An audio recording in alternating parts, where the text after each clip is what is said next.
नमस्ते, मैं हूं किशोर अजवाणी और अब आज की ताजा खबर। नमस्कार, आपके साथ मैं हूं अर्पिता आर्या। इस वक्त की बड़ी खबर आ रही है जम्मू कश्मीर के बड़गांव से, जहां पर रात भर आतंकियों से मुठभेड़ में सुरक्षा बलों ने तीनों आतंकियों को मार गिराया। बीती रात खुफिया सूचना मिलने के बाद सीआरपीएफ, सेना और एसओजी के जवानों ने इन आतंकियों की घेराबंदी की और कई घंटों की मुठभेड़ के बाद मार गिराया। रिफत, क्या जानकारी? देखिए, बिल्कुल सही कहा आपने। 3 मिलिटेंट मारे गए हैं, क्योंकि ये रडबुग बड़गाम का एरिया है और वहाँ पे कल तकरीबन 5 से 6 बजे के करीब कल शाम कॉर्डन हुआ था। उसके बाद एनकाउंटर शुरू हो गया था तकरीबन 8:30 बजे के करीब और रात भर मुठभेड़ जारी रही और 3 मिलिटेंट मारे गए हैं इस जगह पे और मकान जो है पूरी तरह से तबाह हुआ है। तो ऐसे में कहा जा सकता है 3 मिलिटेंट मारे गए हैं। अभी उनकी आइडेंटिटी जो है रिटर्न की जा रही है। रिफत, क्या सर्च ऑपरेशन भी चल रहा है और आतंकी होने की संभावना है? सर्च ऑपरेशन खत्म हो गया, 3 मिलिटेंट हैं और 3 मारे गए।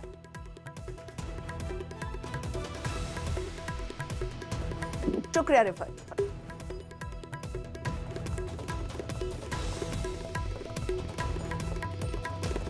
जम्मू कश्मीर के अनंतनाग में सुरक्षा बल के जवान गाड़ियों की पड़ताल करते दिखे।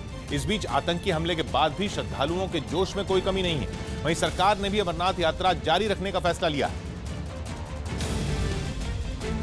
ऐसे में यात्रा के रास्ते में पड़ने वाले हर पड़ाव पर सुरक्षा के सख्त इंतजाम किए गए हैं। यात्रा की सुरक्षा बढ़ा दी गई, जिसके बाद जगह जगह जवान गाड़ियों की चेकिंग करते दिखे। वहीं यात्रा के लिए पहुंचे श्रद्धालुओं के उत्साह में भी कोई कमी नहीं आई और लोग दुगने जोश के साथ यात्रा में हिस्सा लेने के लिए आगे बढ़ रहे हैं। आपसी सामाजिक सौहार्द बनाए रखें और इसी तरह से हम अपनी एकता बताकर इस घटना को, इस दुखद घटना को हम कंडेम कर सकते हैं। वहीं अमरनाथ यात्रा के रास्ते में दुकान चलाने वाले कश्मीरी भी आतंकी हमले से बेहद नाराज दिखे। हम यही कहना चाहेंगे, आपका बहुत बहुत स्वागत करते हैं। जो कल घटना हुई है उसके लिए बहुत ही शर्मनाक। जम्मू कश्मीर सरकार और गृह मंत्रालय के बीच बातचीत के बाद अमरनाथ यात्रा जारी रखने का फैसला लिया गया था, जिसके बाद सुरक्षा में और ज्यादा इजाफा कर दिया गया। आतंकी हमले के बाद जम्मू कश्मीर की सीएम महबूबा मुफ्ती का एक वीडियो भी सामने आया, जिसमें वो आतंकी हमले में घायल हुए लोगों से मिलने पहुंची दिख रही और अस्पताल में सभी घायलों के बेड तक जाकर लोगों से बातचीत की। इस दौरान महबूबा मुफ्ती एक परिवार के सामने हाथ जोड़कर खड़ी हो गईं। हम आपसे माफी मांगते हैं, क्या कर सकते हैं। आप अच्छा लोग से आए हैं हमारे लिए यहाँ यात्रा करने के लिए और हमने क्या किया आपके साथ। वहीं महबूबा मुफ्ती लगातार अधिकारियों के साथ बैठक कर हालात का जायजा लेने में जुटी रहीं। साथ ही सुरक्षा को बढ़ाने के लिए अधिकारियों को निर्देश दिए। तो दिल्ली में भी हाई लेवल बैठकों का दौर जारी रहा। केंद्रीय गृह मंत्री राजनाथ सिंह ने अपने आवास पर खुफिया और सुरक्षा एजेंसियों के बड़े अधिकारियों के साथ बैठक की, जिसमें अमरनाथ यात्रा की सुरक्षा बढ़ाने और आतंकियों के खिलाफ अभियान चलाने को लेकर चर्चा की गई। हालांकि सरकार की ओर से चल रही कवायद के बीच इस हमले पर सियासत भी गर्मा गई। कांग्रेस ने प्रधानमंत्री से जवाब मांगा। कांग्रेस कड़े शब्दों में निंदा करती है। इतिहास में दूसरी बार ऐसा हुआ। प्रधानमंत्री आगे बढ़कर वक्तव्य दें। वहीं बीजेपी ने विपक्ष को ऐसे माहौल में सियासत न करने की नसीहत दी।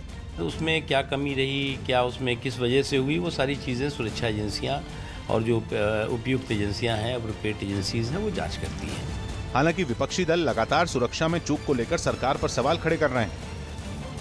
वैसे ये सवाल सिर्फ विपक्षी ही नहीं बल्कि बीजेपी के अपने भी उठा रहे हैं। इस आतंकी हमले को लेकर केंद्र सरकार की सहयोगी शिवसेना ने निशाना साधा और इस बहाने केंद्र सरकार के दावों पर सवाल उठाए। जब नोटबंदी हुई थी तो सरकार ने कहा था आतंकवाद खत्म हो जाएगा, लेकिन मुझे लगता है ऐसा नहीं हुआ। तो वहीं विश्व हिंदू परिषद के नेता प्रवीण तोगड़िया ने भी इस हमले को केंद्र सरकार की नाकामी करार दिया। यह आतंकवाद को जम्मू कश्मीर में खत्म करने की सरकार की फेलियर का सर्टिफिकेट है। तोगड़िया ने भारत सरकार की कश्मीर को लेकर नीति की भी आलोचना की। वहीं हैदराबाद के सांसद असदुद्दीन ओवैसी ने भी केंद्र सरकार के खिलाफ मोर्चा खोल दिया और केंद्र सरकार से इस हमले की जवाबदेही तय करने की मांग की। साथ ही कश्मीर में बने माहौल के लिए बीजेपी के साथ पीडीपी को भी निशाने पर लिया। बीजेपी पीडीपी जब से गवर्नमेंट बनी, ना तो वहां पर कोई मैनेजमेंट है, ना तो वहां पर कोई गवर्नेंस है। ओवैसी ने राज्य सरकार और केंद्र सरकार पर सुरक्षा में लापरवाही बरतने का आरोप लगाया। तो जम्मू कश्मीर में राष्ट्रपति शासन लगाने की मांग भी तेज हो गई। खुद बीजेपी नेता सुब्रमण्यम स्वामी ने यह मांग सबसे पहले उठा दी। तो आरएसएस प्रचारक एमजी वैद्य ने पूरे कश्मीर को हिंदुओं के लिए असुरक्षित करार दे दिया।